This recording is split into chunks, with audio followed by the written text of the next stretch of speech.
fala conosco pela sua palavra, porque é ela que nos muda, é a sua palavra que nos faz mudar.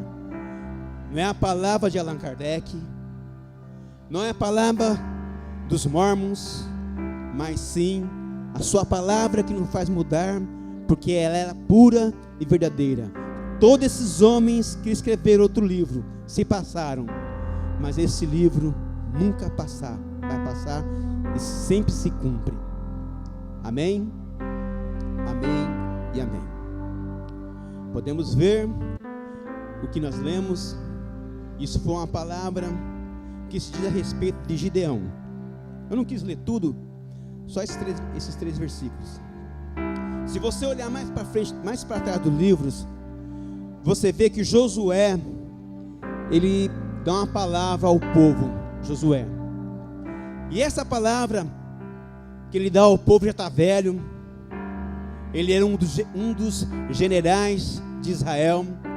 Aliás, ele era o general de Israel.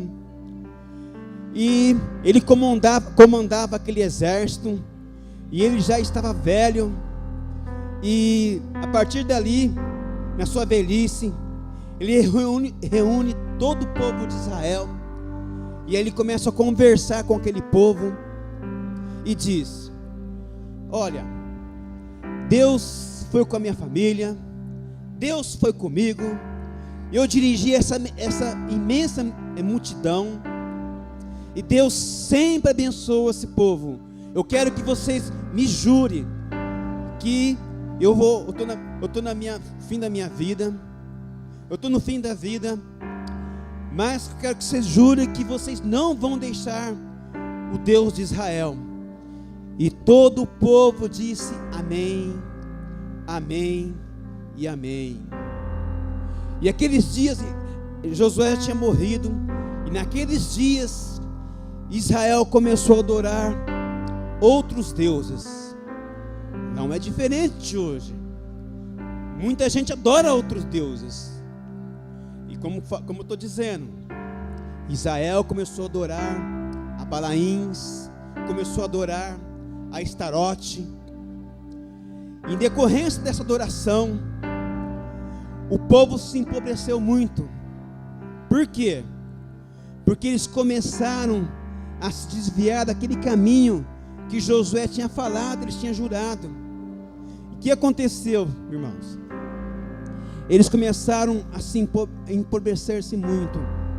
E houve um período de silêncio nesse intervalo entre Juízes e Josué.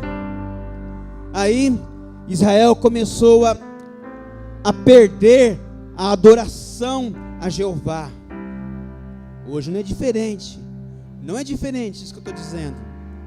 O que aconteceu? Deus envia um profeta. Foi o que nós acabamos de ler. Esse profeta diz que Deus havia de libertar Israel de outro cativeiro. Por quê? Porque aconteceu o seguinte: eles começaram a adorar outros deuses. Em decorrência de tudo isso, o seu inimigo se fortaleceu muito. Ele fortaleceu de uma tal forma que Israel começou a ficar pobre nas suas terras. Por quê? Porque quando Israel, eles começavam a colheita, eles colhiam o grão, e eles armazenavam aqueles grãos. Os medianitas vinham com toda a sua força, tomavam aqueles grãos, matavam eles. Diz a história, os teólogos, que as mulheres grávidas, eles enfiavam a espada e rasgavam. Era muito terrível o que eles faziam. Os medianitas faziam coisas terríveis com o povo de Israel, por causa que eles tinham deixado o Senhor seu Deus. Aí que acontece? Deus envia um profeta. Esse profeta diz que, pelo fato de estar muito pobre, pelo fato de estar nessa vida desgraçada, Israel entrou numa situação muito difícil. Eles não conseguiam mais juntar os seus grãos. E na hora que chegava a época da colheita, os medianitas vinham, assaltavam aquilo, matavam as mulheres, matavam os homens. Que aconteceu coisa muito feia. O que Deus faz? Vou levantar juízes. Vou levantar os juízes para que dá um fim nessa situação. E como eu disse anteriormente, o profeta vai e começa a profetizar, um profeta desconhecido. Não falo o nome desse profeta, ele é desconhecido. Ele chega e diz assim: Deus há de levantar um homem. Israel tinha ficado, esse já era o quarto juiz, essa já era a quarta dimensão desse período que tinha acontecido. O que aconteceu depois? Está um homem no lagar. Foi o que nós lemos no decorrer do versículo. Ele estava num lugar onde eles pisavam nas uvas. Era lugar de uva. E ele estava naquele lugar escondido, malhando trigo. Malhando trigo escondido. Aparece um homem, uma figura angelical, varão valoroso. Aquele homem, varão valoroso. Com quem está? Eu digo assim, quem que está falando, né? Como que eu sou um varão valoroso? Olha a situação que a gente está. Situação difícil. Uma situação tão difícil. Como que eu sou um varão? Como que eu sou um varão? Tu está de brincadeira. Não, mas você é um varão valoroso. Aí ele começa a dar certas explicações. Minha família é a mais pequena que existe. Como que? Para quem não sabe, Gideão veio de uma família de Manassés. E essa tribo de Manassés, ela foi gerada, ela foi misturada, no caso, com José e a filha do faraó. Então foi uma geração não pura diante de Jacó. Ela foi uma geração tipo misturada, né? Tanto é que Manassés, o nome quer dizer caído no esquecimento, por causa daquele caso que aconteceu, que você já conhece, que do Egito. Não adianta nem comentar, porque você já sabe, que venderam e tal, toda aquela situação. Então, Gideão veio dessa geração. E ele está lá, malhando trigo, e ele escuta uma voz: varão valoroso. O que nós aprendemos com isso? Varão valoroso. Alguém tem algum valor. Alguém tem algum valor. O que eu posso aprender sobre valor? Será que se eu chegar numa esquina, acender um baseado, será que isso é de valor? Eu fico pensando, será que isso é um valor? Será que eu tenho valor fazendo essas coisas? Será que a mulher vai na prostituição, vai prostituir, fazer tudo que coisa errada? Será que isso é um valor? É uma pergunta que eu faço. E Gideão recebeu varão valoroso. Se é valor, tem que ter alguma coisa. Agora, eu posso até ir mais fundo do que isso. Se eu chego para um líder e digo para ele assim: varão valoroso, e esse líder está andando por tudo quanto é coisa errada. É o que nós vemos, líderes praticando tudo quanto é coisa errada. Será que isso é valor? É um cara que tem valor? A pessoa pode ser que tenha valor, mas que a prática está totalmente fora. Irmãos, nós temos visto muita coisa ruim nesse país, nessa cidade, todos os lugares que você vai, você vê só coisa ruim. Será que isso é o valor? Será que se alguém chegasse para você e dissesse: varão valoroso, você que me escuta, varão valoroso, e você sai com outras mulheres, será que isso está certo? Será que isso está certo na nossa maneira de pensar? É só você ir na internet, você vê tantas coisas ruins que acontecem, notícias ruins com nossos líderes. Não digo somente líderes espirituais, mas líderes também que não sejam espirituais, líderes da nossa nação.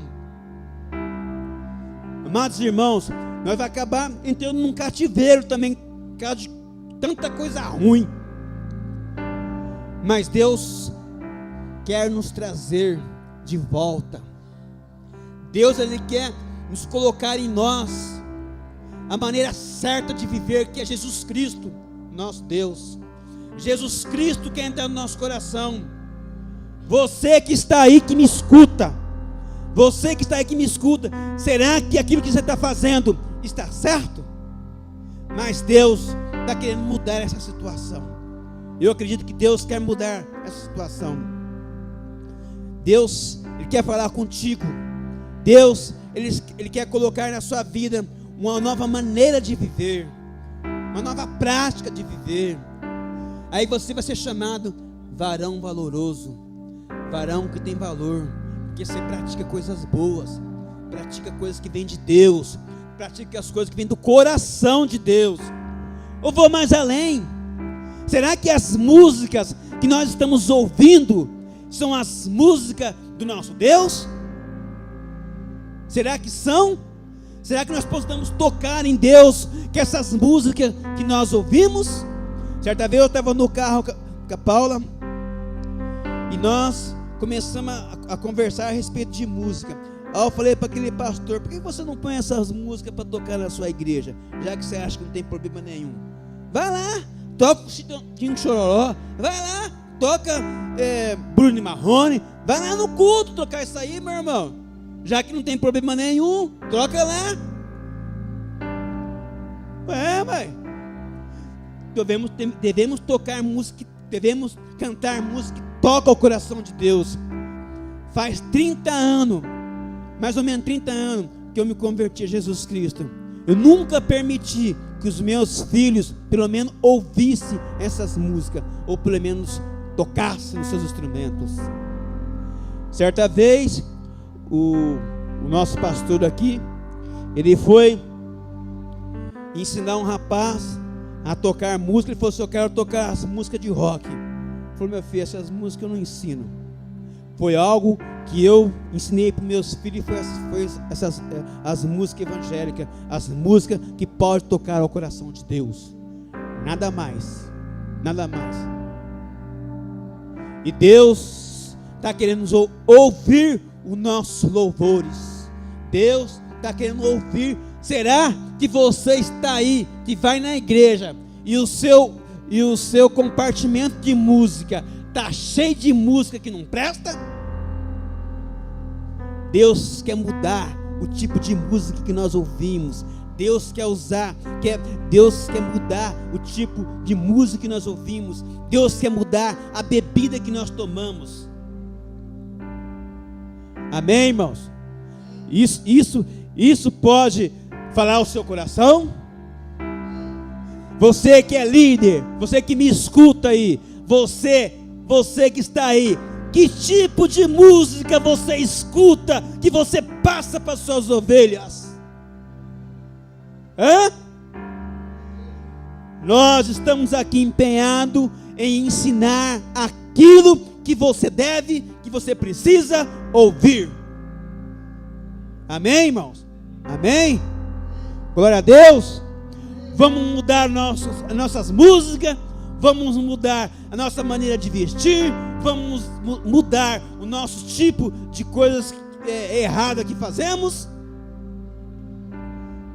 Aleluia, Jesus, aleluia, glória ao teu nome. Amém, irmãos? Nós nos colocamos aqui para nós falarmos a verdade.